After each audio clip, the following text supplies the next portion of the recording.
मैं बताता हूँ ऐसा हुआ। ये लड़का है धर्मेंद्र, ये यहाँ पे कार्यरत था एज जूनियर टीममेट। इसको विभाग ने निकाल दिया बिना किसी नोटिस के, बिना किसी ऑर्डर के कोई डायरेक्शन नहीं थी, और इसको निकाला। इसके बाद ये चला गया हाई कोर्ट में। हाई कोर्ट में जस्टिस सुरेश्वर ठाकुर जी ने मामले की पूरी सुनवाई की, और ये 1 जनवरी का ऑर्डर है, 1 जनवरी का 2021 का। सुरेश्वर ठाकुर जी ने क्लियर कट कह दिया जो सरकार ने फैसला किया गलत है, इसको तुरंत आप लगाओ। 3 महीने हो गए, ये लड़का रोज़ आता है एवरी सिंगल डे। इसकी हाजिरी नहीं लगाई इन्होंने। ज्वाइनिंग ली, ज्वाइनिंग लेटर लिया, वो प्रूफ हमारे पास है, दिखा ले। उसके बाद ज्वाइनिंग लेने के बावजूद तनख्वाह नहीं दी, कहीं पे इसकी हाजिरी नहीं लगा रहे हैं, बार बार ये आ रहा है। हाई कोर्ट का ऑर्डर नहीं मान रहे हैं। आप ये सोचो, एक्शन साहब को हमने क्लियर कट पूछा कि हाई कोर्ट बड़ा है कि आपका अगर कोई विभाग का अधिकारी बोलता है तो वो बड़ा है। बड़ी शर्म की बात है कि हाई कोर्ट का ऑर्डर लागू कराने के लिए हमें आना पड़ रहा है। मैं 10 साल से प्रैक्टिस कर रहा हूँ खुद हाई कोर्ट में।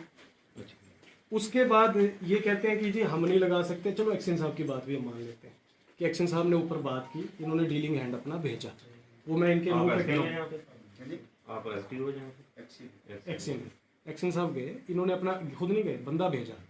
ये कह रहे हैं कि एमडी और बोर्ड फैसला कर रहा है कि हम सुप्रीम कोर्ट जा रहे हैं। मैं कह रहा हूँ सुप्रीम कोर्ट का कोई ऑर्डर दिखाओ, स्टे ऑर्डर जो सुप्रीम कोर्ट ने इशू किया कि इसको तनख्वाह नहीं देनी है या फिर इसको नहीं लगाना। कोई ऑर्डर होता है ना, आप तो पुलिस में आपको सारा पता है, आप कोई ऐसा ऑर्डर है। अब ये ऑर्डर है, आप इस लड़के को क्यों नहीं लगा रहे हो? इसकी सैलरी तो हमारा बोर्ड है जी, सुप्रीम कोर्ट में चला गया। अरे सर कहाँ एडवांस कॉपी सर्व होती है? सुप्रीम कोर्ट में नहीं गया, ये मेरे पास कॉपी है। दिखाओ कहाँ गया? इन्होंने वहाँ पर अपने एडवोकेट को लिखा है कि ऐसे ऐसे केस है, उसकी तैयारी करो। ये पुलिस वाले हैं, बड़े अच्छे से जानते हैं सुप्रीम कोर्ट में कोई केस नहीं, दिस इज द, इनको पता होता है। एडवांस कॉपीज जाती हैं पहले, पढ़ लीजिए। Proposed SLP in the matter of Himachal Pradesh HCB है ना, वर्से प्रपोज्ड है अभी ये तुरंत एडवोकेट को लिख रहे हैं कि अभी की भी जाएंगे। जब तक सुप्रीम कोर्ट साहब इंटरिम ऑर्डर नहीं देता है आपको, आप you have to move the application for the interim order in the Supreme Court, honourable Supreme Court. Supreme Court आपके पक्ष में नहीं बोलता है तब तक आपको इसको रखना पड़ेगा, इसको तनख्वाह देनी पड़ेगी। आप ऐसे नहीं निकाल सकते हो किसी को भी। और बड़े दुर्भाग्य की बात है कि हाई कोर्ट का ऑर्डर लागू कराने के लिए हमें आना पड़ रहा है। इस तरीके से नहीं चलेगा। और अगर ये स्थिति है, हाई कोर्ट का ऑर्डर लागू कराने के लिए अगर पुलिस अरेस्ट भी करती है ना, तो मैं अरेस्ट होना पसंद करता हूँ। ये ऑर्डर को आपने लागू करना है कि किसने करना? इन्होंने करना है, his the party, his the party. मैं लागू कैसे करूँगा? हाँ जी, हमारे वो ऊपर आएगी, वो लागू करेंगे। हमने उनको लिख के दे दिया है। आपका हेड ऑफ द डिपार्टमेंट जो भी है उनको लेटर गया ही होगा ये? हाँ जी जी किया। नहीं, आप एक चीज बताओ, आप है एक्सियन है ना कि नहीं है? है ना सर? आप ये बताओ कि इसमें पार्टी कौन कौन है केस में, बताओ इसमें क्या लिखा हुआ? तीसरे नंबर पर आपका नाम है कि नहीं है? है, मानते हैं ना? तो आपका ऑर्डर जो कम्युनिकेट हुआ है आपको भी हुआ हाई कोर्ट की तरफ से।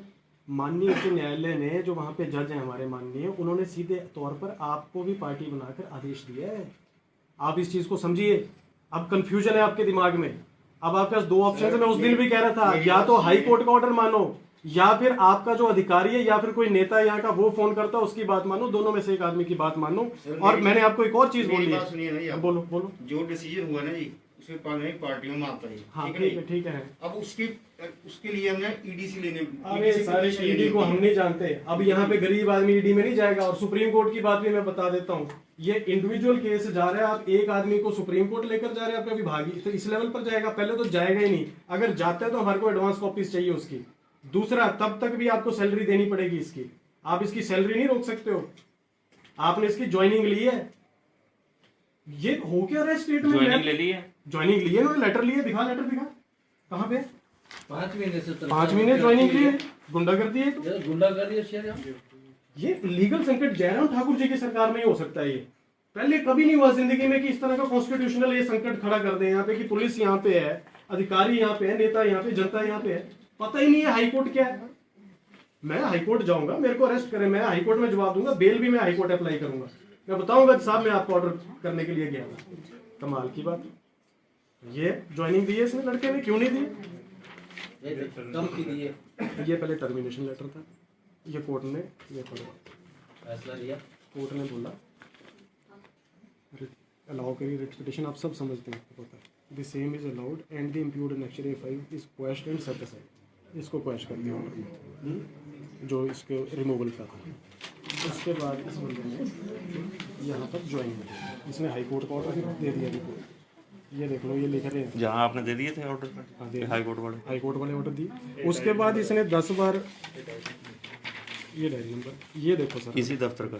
हाँ जी इसी, ये देखो अब आप इधर देखो, ये इसने लेटर लिखा रिगार्डिंग दी ज्वाइनिंग ड्यूटी। उसके बाद ज्वाइन किया, लेटर लिया, साइन कराए, इसके साइन कराए, ये कागज़ है, मैं कोई झूठ नहीं बोल रहा, ये देखो आप। उसके बाद ये कहते हैं कि हम नहीं कर सकते जी कुछ। अब आप एक चीज़ बताओ, अब ऐसे में जनता क्या करेगी? यहाँ पे बड़ा पीसफुली ये लोग अब क्या समस्या सर आगे? इसके बाद क्या प्रॉब्लम? इसके बाद क्या सिचुएशन है? सिचुएशन आपके सामने ही जो है, देखो हमने ईडी को जो अपॉइंटमेंट अथॉरिटी होती है ना जी, हाँ जी, उसे रिगुलाइज करना होता है। हमने लिख दिया था, उनको लेटर भेज दिए थे कि ऐसे आदमी जो है कि क्या एक्शन लेना, उनको कोई जवाब नहीं है। जब जवाब आया तो हमने, अब उनका जवाब आया कि हम स्क्रीन बोल ये खुद नहीं गए जी, इन्होंने डीलिंग हैंड भेजा। अगर ये मैटर की सेंसिटिविटी को समझते हैं, इनको खुद नहीं जाना चाहिए। नहीं नहीं, हम जानते भी नहीं यार, हम जानते भी हमारा नहीं, हमारे ड्यूटी नहीं है कि ईडी हाई कोर्ट को मानते हैं, और ये हाई कोर्ट ने इनके अफसर के खिलाफ काम किया हुआ है। हाई कोर्ट का फैसला लागू कराना है। मैंने इनको बार बार बोला है और ये मेरी बात नहीं समझ रहे थे। मैंने कहा निर्णय कर लो, either you listen to the direction of the honourable high court और either you are not still not understanding. Action साहब, either listen to the orders of the honourable high court. और आप एक्शन साहब ये बताओ, आप हाई कोर्ट का order मानेंगे या अपने ईडी का ऑर्डर मानेंगे? ये आप बोलो, एक किसका ऑर्डर मानना है? फिर हम देखते हैं, फिर हम देखते किसका ऑर्डर मानना है, बताओ किसका मानना है आपको? मेरा दोनों के मानने दोनों के नहीं माने जा सकते। ना रिकॉर्ड इज स्टेटमेंट, दोनों के मानने। ये स्टेटमेंट जाएगी हाई कोर्ट को बड़ा समझते हैं कि ईडी को बड़ा समझते हैं? कमाल की बात है। कौन है बड़ा इनमें से? आप लिख के दे देंगे। नहीं, लिख के क्यों? रिकॉर्डिंग जारी। अगर आपका ईडी समझते हैं कि हाई कोर्ट का बॉस है, तो स्थिति बिगड़ेगी यहाँ लैंड ऑर्डर बिगड़ेगा। तो प्रदेश में सरकार कोई नहीं है। हम नहीं डरते हैं, हमें अंदर जाना पड़ेगा, हम जाएंगे अच्छे कॉज के लिए जाएंगे हम।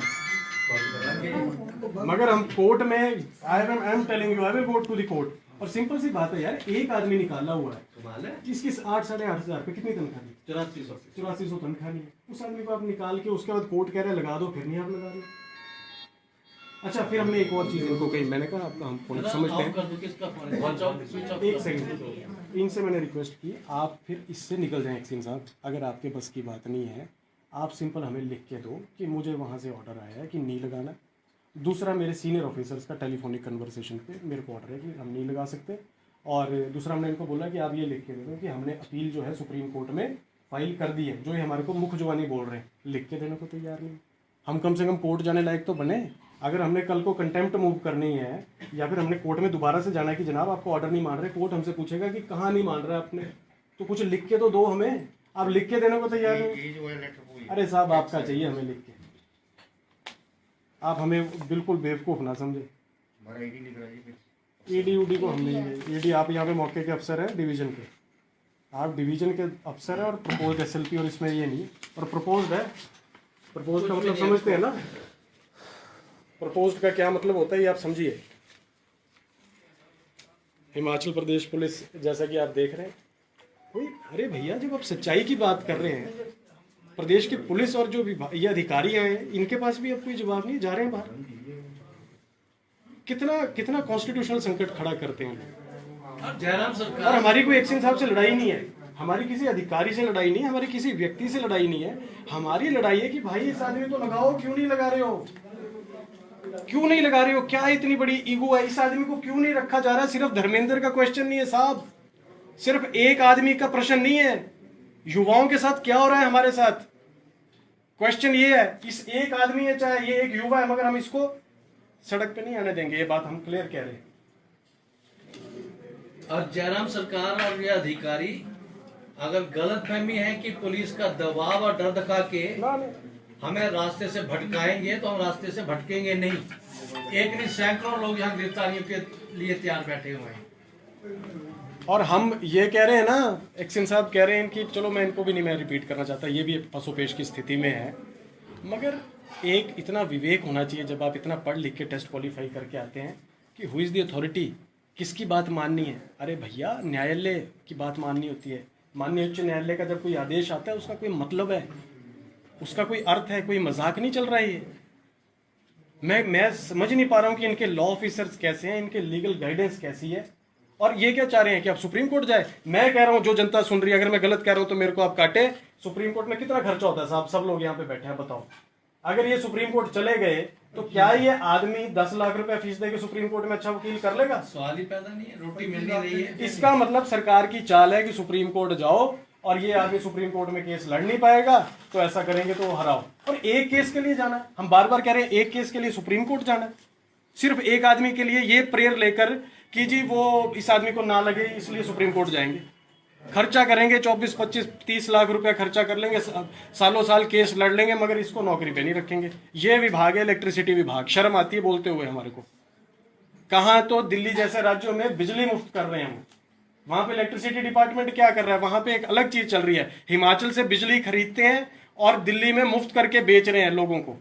हमारे यहाँ पे बिजली बनती है, बिजली मुफ्त नहीं है, मगर जो तो रोजगार दे रहे हैं उसको भी छीन रहे हैं।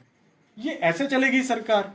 नाटियां डालने से चलेगी सरकार? लोगों को समझना पड़ेगा भाई। मेरी वीडियो जो भी सुन रहे हैं अपने आप से पूछो, एक तो रोजगार नहीं, 12 लाख युवा बेरोजगार है हमारे हिमाचल में, नौकरियां नहीं, जो नौकरियों पर लगा रहे हैं उनको निकाल रहे हैं, सुनने वाला अधिकारी कोई नहीं है। ऐसे सरकार चलती है? पहली बार जयराम ठाकुर जी की सरकार में, इस नालायक सरकार में स्थिति है। कमाल की बात है। सर ये कॉपियां दे दो, एक किधर की सर बैंक में फोटो स्टेट कराओ यार, इसकी फोटो स्टेट कराओ। अपने रिकॉर्ड में रखो पहले। अब फोटो कॉपी करा के देते हैं बस।